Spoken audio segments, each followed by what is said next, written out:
The wars happened few hours after Nnamdi Kanu was denied freedom and no case submission granted.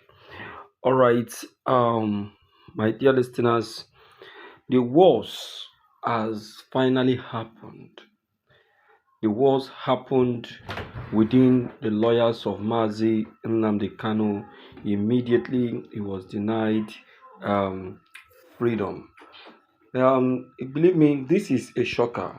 You will be hearing this from the lawyers of the IPOP leader as they reviewed the reality.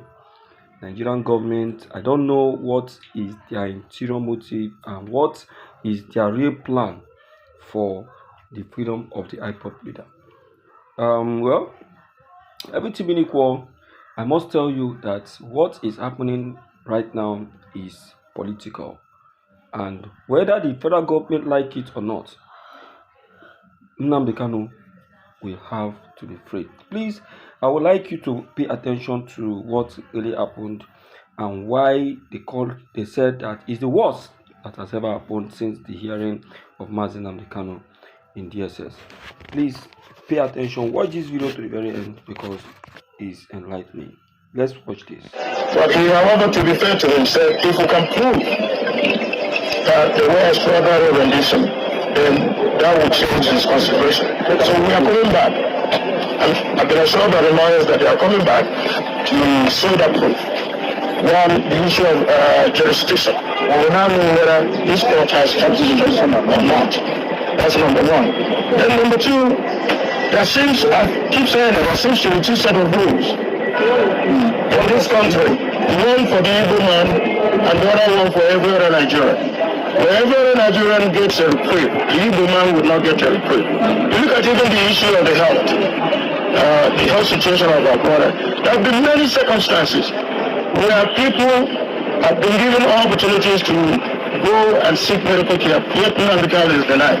Even the president, at every consideration, the president goes overseas to take care of himself. He doesn't even subject himself to Nigerian medical attention. So it is very wrong for them to deny Nnamdi, who the doctors have clear evidences that he is having insufficiencies, organ insufficiencies. And what is the government waiting for? For him to die? And then the circumstances would have been brought up again?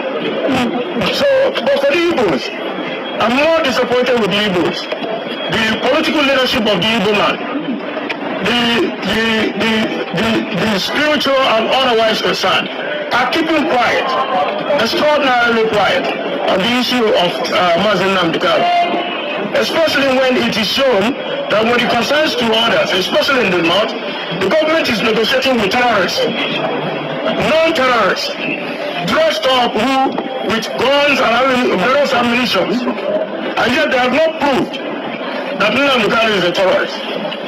So it is up for Igbos to now rise up to ensure that we come in total defense of our brother and ensure that, especially in the administration of criminal justice, that he is not being marginalized. So Igbos should rise up for once and to say that all the spectacle, that enough is enough. Nigerian Medical Council, now listen, the Nigerian Medical Council, you people examine Mazi Nnamdi Kanu on, that was 3 days ago. Yes. And the report we have it where you people said that the report given by RH did not even capture the entire health condition of Nnamdi Kanu. You discovered more. That you people should not doctor that report because court has ordered that you people should bring that report to court. We know what is happening in Nigeria because now that it involves Nnamdi Kanu and the Igbos, they may force you people or may intimidate you people because we learned that PSSs are even trying to intimidate eminent Professor Emeritus, Professor Ayaj, who has been a provost college of medicine in the University of Nigeria, who has been a dean.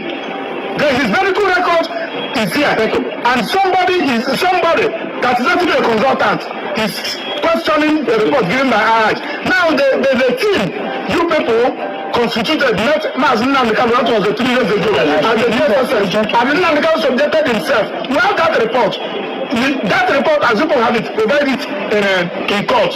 Having said that, now what gave rise to this particular issue of medical council is the petition I personally submitted against Dr. Mohammed Nasir from DSSS, the doctor that never examined Nnamdi Kanu, but he decided to depose falsely on oath.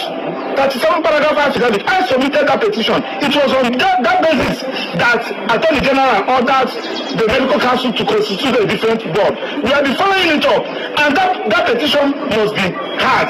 And the Dr. Nasir should be, when he is licensed as a medical doctor, if he is, should be withdrawn. Barrister Maxwell Wapa PhD is submitting. It should be there. Just like what Nnamdi said, I'm highly supported to my fellow Igbo people. Nnamdi Kanu is suffering this because he's an Igbo. We must say it. I didn't that Nnamdi Kanu is from the north or from the southwest. We look at India by now. And everybody's keeping quiet. About the religious leaders, both the political leaders, not those in diaspora. Nothing is happening. You see that you say Nnamdi Kanu that is a message. I'm not disappointed. The judge said that he's not aware. We are going to bring a formal application. We are going to attach all the whole judgment given by even Kenya. The country said that yes, our country did not do well. Now Malami is now a turned activist. The Malami that comes in, he has turned activist. He's now in your opposition. As you are doing anything, remember that you cannot be in government forever. Tomorrow, that's the message we can hear. Well, the ruling simply requires Nnamdi Kanu, the defendant, to enter his defense. It's not a pronunciation of guilt or not guilty. So that is why it's called a no case submission. So the judge made a ruling that there's a prima facie evidence that needs to be explained. So now here, this is mind blowing. More was detected about Nnamdi Kanu's health. More was detected about Nnamdi Kanu's health, and so the lawyers of Nnamdi Kanu are now taking it up. They are taking it up tough and hard on the quack medical doctor that the Nigerian government sent to examine Nnamdi Kanu.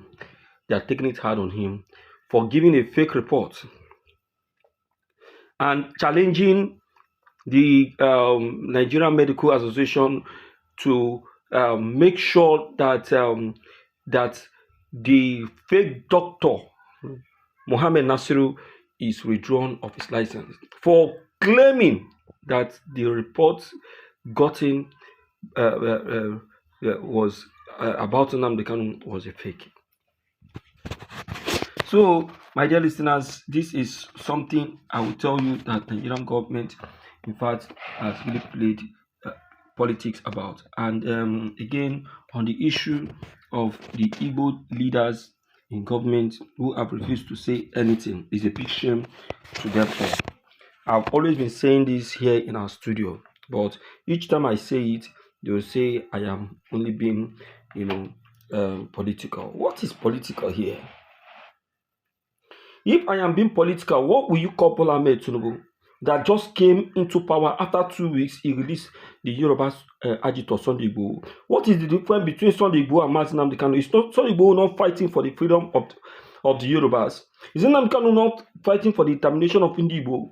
So what's the difference? You released Sunday Igboho and you left Nnamdi Kanu in prison and still wanting to, oh my good God, these people are devilish. My dear listeners, let's share this video. All Igbos must rise. If you like, you will be Igbo man where they the Senate, where